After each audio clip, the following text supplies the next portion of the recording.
নমস্কাৰ প্ৰথমে মই জেৰিনাই মোৰ আন এটা ভিডিঅ' লৈ আপোনালোক সকলোকে পুনৰবাৰ স্বাগতম জনালো। আজি মই আপোনালোকৰ বাবে নতুনকৈ বনোৱা পিঠাৰ ৰেচিপি এটা লৈ আহিছো। আশা কৰিছো ভিডিঅ'টো চাই আপোনালোকে ভাল পাব। যদি ভাল পায় লাইক কৰিব, কমেন্ট কৰিব আৰু বন্ধুবৰ্গ তথা ফেমিলিৰ লগত শ্বেয়াৰ কৰি দিব। আহক তেনেহলে ভিডিঅ'টো আৰম্ভ কৰো। প্ৰথমতে মই কেৰাহী এখনত চাহ খোৱা কাপেৰে 3 কাপ ঠাণ্ডা পানী দি দিছো। এতিয়া পানীখিনি অকণমান গৰম হ'বলৈ দিম। পানীখিনি অকণমান গৰম হোৱাৰ পাছত এটা সৰু বাটিৰে এবাটি সৰু সৰুকৈ কাটি লোৱা গুড় দি দিছো। এতিয়া পানীখিনি ভালকৈ উতলিবলৈ দিম আৰু গুড়খিনি ভালকৈ মিক্স হৈ যাবলৈ দিম। এতিয়া গুড়খিনি পানীৰ লগত ভালকৈ মিক্স হৈ যাবৰ কাৰণে উতলিবলৈ দিম। ফ্লেভাৰৰ কাৰণে মই ইলাচি 3টা সৰু সৰুকৈ কাটি দি দিছো আৰু লগতে ৰিফাইন তেল 2 চামুচ দি দিছো। এতিয়া এবাৰ ভালকৈ লৰাই দিম।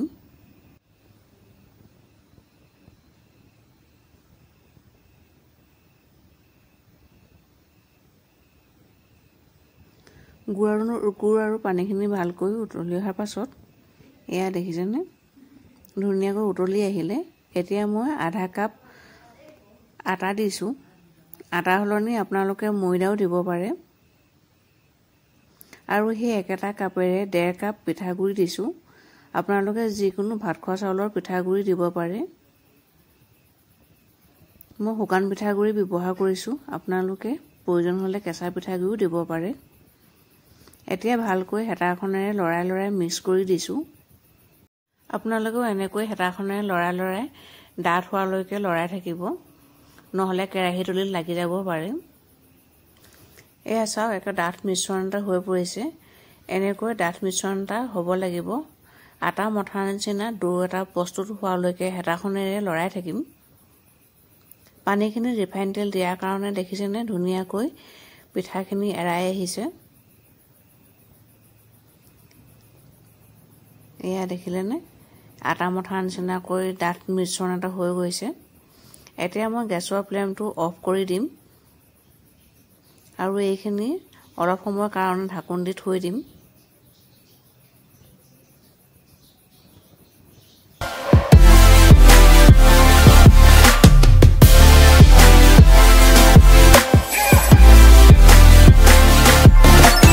পাঁচ মিনিটমানৰ পাছত মই কেৰাহীখনৰ পৰা ডোটো এখন প্লেটত উলিয়াই ললো। এতিয়া হাতে চুব পৰা গৰম হৈ আছে। এতিয়া মই আটা মঠাৰ নিচিনাকৈ আকৌ এবাৰ মঠি লৈছো। আপোনালোকেও এনেকৈ একেবাৰে ঠাণ্ডা হৈ যাবলৈ নিদিব। অলপ হাতে চুব পৰা গৰম হৈ থাকোতে মঠি ল'ব। এতিয়া হাতত মই অলপ ৰিফাইন তেল ঘঁহি ললো আৰু পিঠাৰ শেপ দি গৈছো। পিঠাৰ জোখটো আপোনালোকে নিজৰ জোখমতে ডাঙৰ বা সৰু কৰি ল'ব পাৰে। মই ইমানটো জোখতে বনাইছো। এইখিনিতে আপোনালোকক এটা ৰিকুৱেষ্ট কৰো, ভিডিঅ'টো যদি ভাল লাগে তেনেহলে লাইক কৰিব, শ্বেয়াৰ কৰিব আৰু কমেন্ট কৰিব।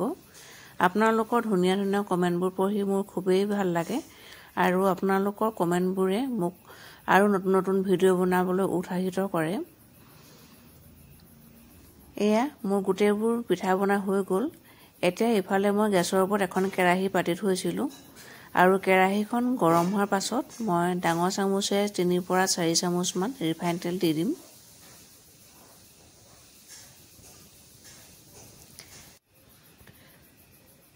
এতিয়া ৰিফাইন তেলখিনি মই কেৰাহীখন দাঙি কেৰাহীখনৰ চাৰিওফালে লগাই লৈছো। তেতিয়া পিঠাবোৰ তলত লাগি নধৰে। এতিয়া ৰিফাইনখিনি অলপ গৰম হলত মই পিঠাকেইটা দি দিছো। এতিয়া মই গেছৰ ফ্লেমটো মিডিয়ামত ৰাখিছো। আপোনালোকেও মিডিয়াম ফ্লেমত থাকি পিঠাখিনি ভাজি ল'ব, নহলে ওপৰৰখিনি ৰঙচুৱা পৰি যাব আৰু ভিতৰখন নিহিজিবগৈ। সেয়ে মিডিয়াম ফ্লেমতে ভাজিব। এতিয়া পিঠাবোৰ তলৰ সাইডটো সিজি আহিছে। মই সেইকাৰণে এখন হেতাৰে পিঠাবোৰ তলৰ সাইডটো ওপৰলৈ আৰু ওপৰৰ সাইডটো তললৈ দি দিছো, যাতে পিঠাখিনি ধুনীয়াকৈ সিজি যায়। আপোনালোকে বাৰু এনেকৈ পিঠা বনাই খাইছেনে? যদি নাই খোৱা এবাৰ বনাই খাই চাবচোন আৰু কেনেকুৱা পালে বনাই খাই মোক কমেন্ট কৰিবলৈ নাপাহৰিব। একেবাৰে সহজ বনাবলৈ আৰু বেছি সময়ও আমাক নালাগে।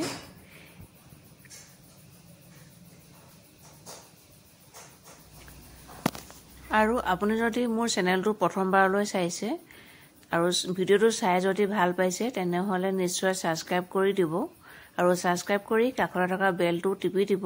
তেতিয়াহে মোৰ আহিবলগীয়া প্ৰত্যেকটো ভিডিঅ'ৰ নটিফিকেশ্যনবিলাক মই ভিডিঅ' আপলোড কৰাৰ লগে লগে আপোনালোকে পাই যাব। এতিয়া মই বাকী থকা পিঠাখিনিও দি দিম। এই পিঠাটো খাবলৈ বহুত বেছিকৈয়ে ভাল লাগে।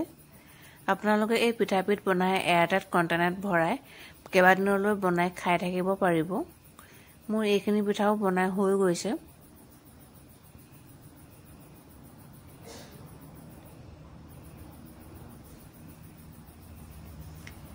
এয়া মোৰ গোটেইখিনি পিঠা বনাই হৈ গ'ল। এতিয়া মই দুপৰীয়া চাহকাপ এই পিঠাৰ লগতে খাম। লাল চাহৰ লগত এই পিঠাবিধ খাই বহুত বেছিকৈ ভাল লাগে। এয়া মই চাহ একাপ লগতে লৈ লৈছোঁ আৰু এতিয়া দুপৰীয়া চাহকাপ এই পিঠাবিধৰ লগতেই খাম। আপোনালোকেও এনেকৈ এবাৰ বনাই খাই চাবচোন। ভিডিঅ'টো শেষলৈকে চোৱাৰ কাৰণে বহুত বহুত ধন্যবাদ জনালোঁ। আকৌ এটা নতুন ভিডিঅ'ৰ সৈতে আপোনালোকৰ লগত পুনৰ কথা পাতিম। তেতিয়ালৈকে ভালে থাকক, সুস্থ থাকক, হাঁহি থাকক। তেনেহ'লে আজিলৈ আহিছোঁ। Bye bye.